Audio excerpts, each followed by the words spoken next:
Hello guys, welcome back my YouTube channel bright future. So guys, हम जो CDP वाला section है उसको प्रीवियस ईयर जो सीटीईटी के एग्ज़ाम है उनकी तैयारी आपको बेहतरीन बनाने के लिए ये सीरीज़ मैंने स्टार्ट की है और इसमें कुछ हम टॉप 15 क्वेश्चंस लेके आए हैं।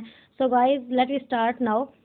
शिक्षण में अध्यापकों के द्वारा विद्यार्थियों का आंकलन इस अंतर्दृष्टि को विकसित करने के लिए किया जाता है। जो विद्यार्थियों का आंकलन होता है उसको कौन सी जो अंतर्दृष्टि होती है उसको विकसित करने के लिए किया जाता है। तो गाइस, ऑप्शन नंबर 1 है उन विद्यार्थियों की पहचान करना जिन्हें उच्चतर कक्षा में प्रोन्नत करना है। नहीं गाइस, ये नहीं होगा। नेक्स्ट देखो, उन विद्यार्थियों को प्रोन्नत न करना, नया वर्ड जहाँ पे आ गया गाइस वो तो ऑप्शन में आएगा ही नहीं, तो ये भी एलिमिनेट हो जाएगा। ऑप्शन नंबर 3 देखो गाइस, शिक्षार्थियों की आवश्यकता के अनुसार शिक्षण उपागम में परिवर्तन करना। हाँ, ये हो सकता है। एक बार ऑप्शन नंबर 4 भी देख लेते हैं। कक्षा में प्रतिभाशाली तथा कमजोर विद्यार्थियों के लिए समूह बनाना। नहीं, दोनों को डिफरेंस करके आप क्लास को इंक्लूसिव नहीं कर सकते। सो गाइस, इसका option number 3 is correct answer है।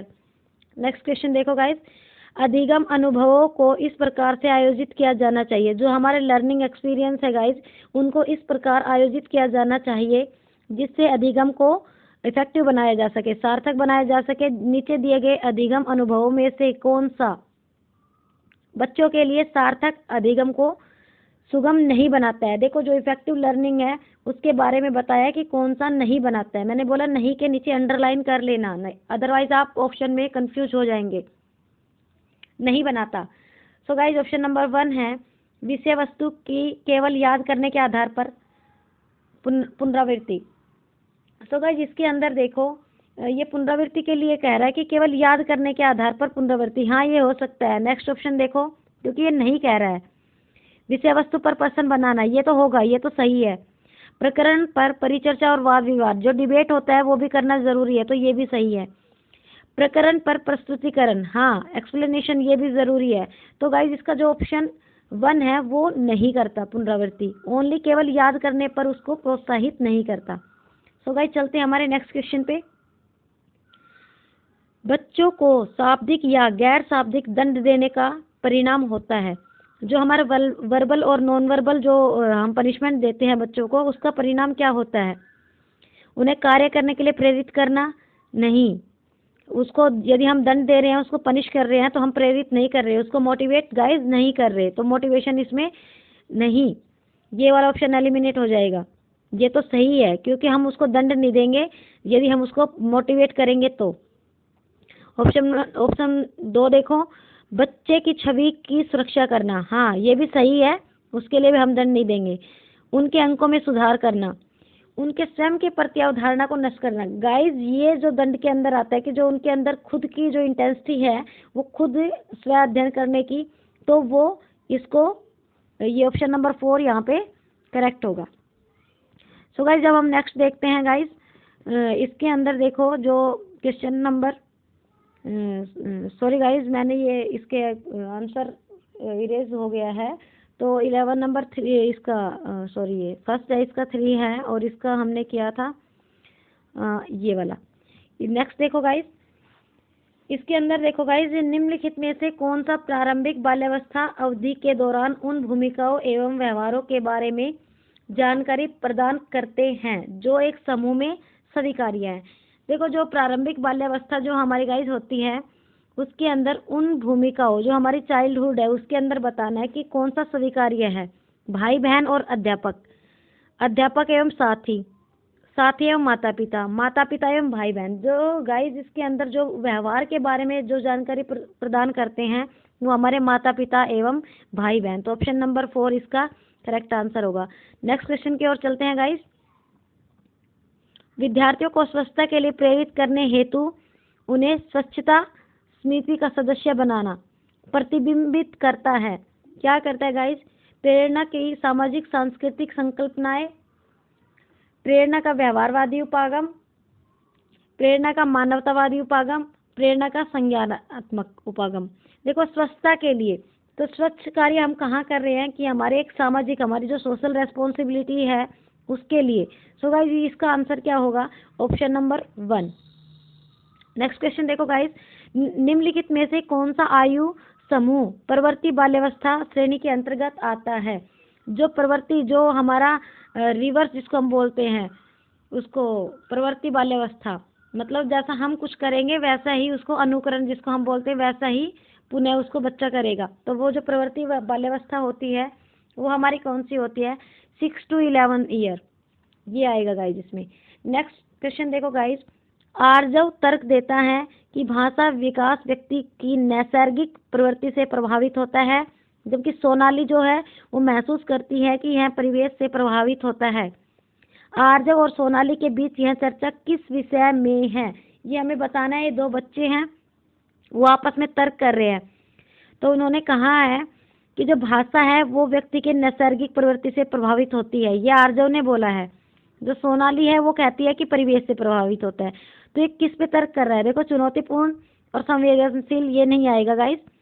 स्थिरता और अस्थिरता पर बहस नहीं, ये भी नहीं है। सतत और असतत ये भी नहीं होगा गाइस। अब वो वाद विवाद कर रहे हैं जो प्रकृति और उसका जो पालन पोषण है उसके ऊपर, जो भाषा संबंधी है विकास के बारे में बात करें तो ऑप्शन नंबर 4 इसका करेक्ट आंसर होगा गाइस। नेक्स्ट क्वेश्चन की ओर चलते हैं गाइस। अध्यापिका ने ध्यान दिया कि पुष्पा अपने आप किसी एक समस्या का समाधान नहीं कर सकती है, फिर भी वह एक वयस्क या साथी के मार्गदर्शन की उपस्थिति में ऐसा करती है। इस मार्गदर्शन को हम क्या कहेंगे? कोई लड़की है पुष्पा, वो अपनी जो प्रॉब्लम है उसको सोल्व नहीं कर पा रही है, तो उसका जो साथी है उससे वो क्या ले रही है? सहयोग ले रही है, उपस्थिति, मार्गदर्शन ले रही है। तो इसमें क्या आ जाएगा? सहारा देना। नेक्स्ट क्वेश्चन देखो गाइस। अध्यापिका ने एक कमेटी के प्रधान को सभापति के स्थान पर सभा अध्यक्ष लिख दिया। सभापति के स्थान पर सभा अध्यक्ष लिख दिया गाइस। फिर उसके अंदर यह संकेत करता है कि अध्यापिका क्या करती है भाई? एक अधिक उपयुक्त परिभाषिक शब्द का पालन करती है। सभापति की जगह उसने लिखा सभा अध्यक्ष। तो ऐसा कुछ नहीं है, उसने क्या किया है कि जो सभापति था उसकी जगह सभा अध्यक्ष लिख दिया। तो उसने क्या किया? जो लिंग मुक्त भाषा का प्रयोग वो कर रही है गाइस। इसका ऑप्शन नंबर 3। नेक्स्ट क्वेश्चन देखो गाइस। सतत एवं व्यापक मूल्यांकन किस लिए आवश्यक है? जो हमारा सतत और व्यापक मूल्यांकन है वो किस लिए आवश्यक है गाइस? शिक्षण के साथ परीक्षण का तालमेल बिठाने के लिए, शिक्षा बोर्ड की जवाबदेही कम करने के लिए, ये ऑप्शन नहीं होंगे। जल्दी की जाने वाली गलतियों की तुलना, जो ये भी नहीं हो सकता गाइस। नेक्स्ट देखो, यह समझने के लिए कि अधिगम किस प्रकार अवलोकन किया जाता है। हाँ, इवैल्यूएशन में यही होता है कि हम कैसे लर्निंग कर रहे हैं, दर्ज किया जाता है और उसमें जो हमारे सुधार है उनको किया जाता है। तो ऑप्शन नंबर 4 यहाँ पे गाइस करेक्ट होगा। नेक्स्ट क्वेश्चन देखो गाइस। लॉरेंस कोहलबर्ग के सिद्धांत में कौन सा स्तर नैतिकता की अनुपस्थिति को सही अर्थ में सूचित करता है? जो कोहलबर्ग था उसने इंसाइटफुल लर्निंग दी थी, मोरल डेवलपमेंट, नैतिकता। सो गाइज इसके अंदर क्या था? इसके अंदर जो मोरल डेवलपमेंट के ऊपर इसने कोहलबर्ग ने दिया था। तो जो इंसाइटफुल लर्निंग अलग है गाइज, इसके अंदर नैतिकता पूछा है कोहलबर्ग। तो इसका कौन सा स्तर था गाइज? जो लेवल 3 था वो। नेक्स्ट क्वेश्चन देखते हैं गाइज। कोई भी नाराज हो सकता है, यह आसान है, परंतु यह सही व्यक्ति के ऊपर सही मात्रा में, सही समय पर, सही उद्देश्य के लिए तथा सही तरीके से नाराज होना आसान नहीं है। ये उससे किस प्रकार संबंधित है गाइज? ये हमें इसके बताना है। नाराज हो रहा है मीन्स उसके अंदर कुछ फीलिंग है, कुछ संवेग है। तो इसका ऑप्शन नंबर देख लेते हैं। 1 है संवेगात्मक, हाँ ये होगा। सामाजिक विकास तो इसको डिपेंड नहीं कर रहा, संज्ञानात्मक भी नहीं कर रहा और शारीरिक भी नहीं कर रहा। So option number 1 is correct answer here. Next देखो गाइस, विकृत लिखावट से संबंधित जो लिखने की डिसेबिलिटी है, जो रिटर्न जो हम करते हैं उसमें जो डिसेबिलिटी है वो बताना कि किसका एक लक्षण है। देखो, जो पीछे मैंने क्वेश्चन करवाया था उसमें डिसलेक्सिया था, ये हमारे किसके ऊपर था? पठन के ऊपर था गाइज। जो डिसकैलकुलिया था ये हमारा गणित संबंधी के लिए था, गणित के लिए। Okay guys. और ये जो डिसग्राफिया है ये हमारा क्या हो जाएगा गाइज? ये लिखने की योग्यता में कमी, डिसग्राफिया इसका आंसर होगा। नेक्स्ट देखते हैं गाइज। पियाजे के सिद्धांत के अनुसार निम्न में से कौन सा व्यक्ति संज्ञानात्मक विकास को प्रभावित नहीं करेगा? नहीं के नीचे अंडरलाइन करो। देखो वो किसको नहीं करेगा? भाषा को करेगा, परिपक्व को करेगा, क्रियाकलाप को भी करेगा। वो किसको नहीं करता? सामाजिक जो अनुभव है गाइज उसको नहीं करता। इसके अंदर पूछा गया नहीं, तो ऑप्शन नंबर 2 यहाँ पे क्या हो जाएगा? Correct answer. नेक्स्ट क्वेश्चन देखो गाइज, इनमें से कौन सा त्रितंत्रीय सिद्धांत में व्यावहारिक बुद्धि का अभिप्राय नहीं है? नहीं पूछ रहा है, जो हमारा त्रितंत्रीय सिद्धांत है उसमें व्यावहारिक।